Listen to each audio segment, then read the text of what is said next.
When I was poor, everywhere I went, flip the price tag. What's it cost? What's it cost? What's it cost? What's it cost? I was constantly negotiating the price for everything in my life. You do that when you come from a place of scarcity, of being poor. And as Martin Luther King said, take the first step in faith. You don't have to see the whole staircase. Just take the first step. You've just got to believe that you can learn. How many of us can possess the eagle attitude? What makes an eagle so magnificent? Is it the courage? Is it the demeanor? Is it the strength? Is it the willpower? He told the guy, he said, when you want to succeed as bad as you want to breathe, then you'll be successful. Successful people and wealthy people have a subtle distinction. They don't look at price, they look at worth. Is this worth it? If you're constantly looking at the price tag, you'll eventually relent. You'll eventually give in. Stop negotiating the price. It's a freeing experience to totally commit. When you totally commit to a relationship, to a business, to your fitness, to your faith, it's a freeing, powerful. It's almost like removing kryptonite from your life when you totally commit. When you do that, the people around you are saying, it's costing too much. It's costing too much. And you're going, maybe it's costing too much. You got to start going, no, it's worth it. It's not the price, it's the worth. It's a subtle distinction in your life. Are you with me on that? So identity is the governor on our lives. It's the invisible force that no one understands. And once they do understand and get a hold of it, their life can change. So not only if you don't get a hold of this, will these outward conditions of your life keep being exactly the same? But you could behave differently. You could do all the work out. You could be thinking great thoughts, but you are going to get out of your life. You don't have to believe that you're already capable of doing what you want. You don't have to believe that you can already build that thing that you dream. You don't have to believe that you already are extraordinary. You simply have to believe that if you take that first step, you put yourself on a journey not of execution. You put yourself on a journey of learning so that you can execute.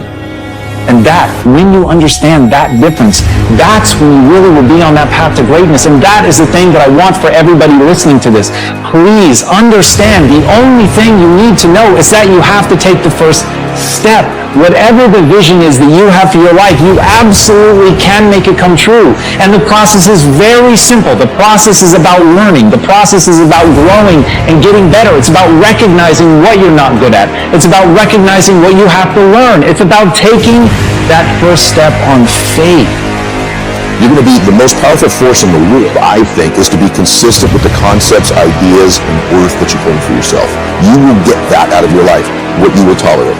Okay, the deeper part of that is identity. And so identity is very much like a thermostat sitting on a wall, right? This is important.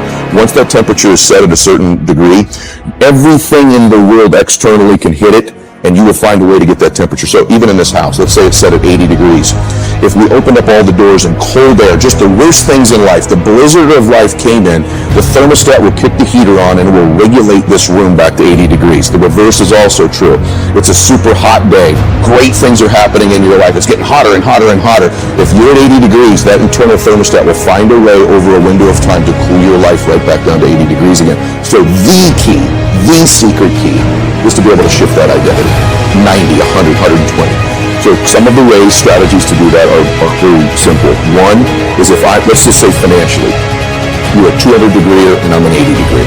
If I'm in your proximity over and over and over and over again, you will heat my identity up somewhere in between mine and yours to 150 degrees. Same in fitness, same in everything. On faith that you can get better, not on faith that you're great. On faith that you can become the greatest of all time.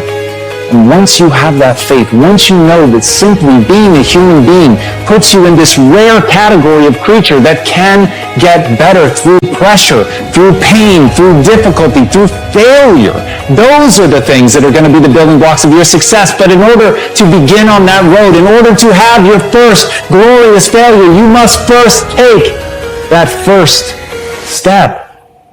So please, Don't waste your time being motivated or inspired. Spend every doesn't believe, or my dad doesn't believe, or my girlfriend doesn't believe, or my friends don't believe, or when they shut the door, they slam the door in my face without even giving me an opportunity. I'll be honest, E.T., sometimes when I walk away from that door, I get a little discouraged. Raise your hand for me, be honest. Raise your hand. Just look at that eagle. It's truly magnificent. You never see an eagle complaining. You never see an eagle whining and worrying about how it's going to get its meal. I mean, let's just think about it. An eagle is flying, but an eagle must eat. It has to eat to survive or live. Well, let's think about that for a moment. Do you think what the eagle is hunting is going to just sit there and wait to be eaten? Because the thing about success, you got to work for it. It's not supposed to be given. It's not going to just sit around. The eagle knows what it must do. Question is, do you know what you got to do? What I do is, unique in that I study people all the time, because I know that I deal with salespeople or people who are in the sales industry. I'm constantly, studying that genre, if you will, regularly. I have a keen sense of awareness, and so I'm constantly asking myself questions in my mind.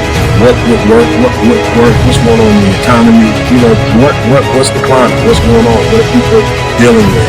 So it's asking myself a bunch of questions. My mother is there. What are mothers going through with the same thing? What is a father, who's trying to put in 60 hours a week, but at the same time trying to have a healthy relationship, with his children, his family.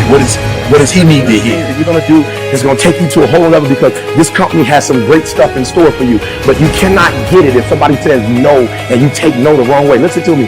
Every no you get, don't shun the no. Every no, you take the no. You take the no and you recycle it.